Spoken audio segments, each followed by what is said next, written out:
Hello বন্ধুরা, তো কেমন আছো তোমরা সবাই? তো আজ আমরা চলে এসেছি দেওতলা স্ট্যান্ডে। আর আমরা যাচ্ছি একটা মোবাইল ফোন কিনতে।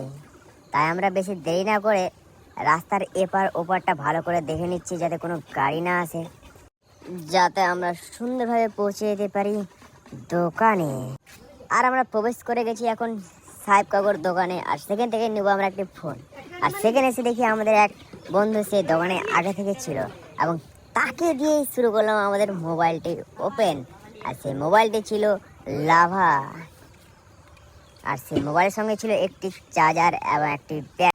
তো সাহেব কাকু সুন্দর করে আমাদেরকে একটি গল্প শোনাতে লাগলো, এবং সেই গল্পের সাথে সাথেই আমাদেরকে মোবাইলটি দিল পুরোটি সেট করে, ব্যাটারি লাগিয়ে, ব্যাটারির খাপ লাগিয়ে, আর মোবাইলটি একদম পুরো অন করে দিল ঝাঁকাঝাঁক করে। মোবাইলটি আমাদেরকে অন করে দিয়ে বললো যে মোবাইল রেডি। তারপরে মোবাইলটি আমাদের নেওয়া কমপ্লিট এবং চলে যাচ্ছে আমরা এখন বাড়িতে। তো মোবাইলটি ভালো না খারাপ তোমরা কমেন্টে জানাতে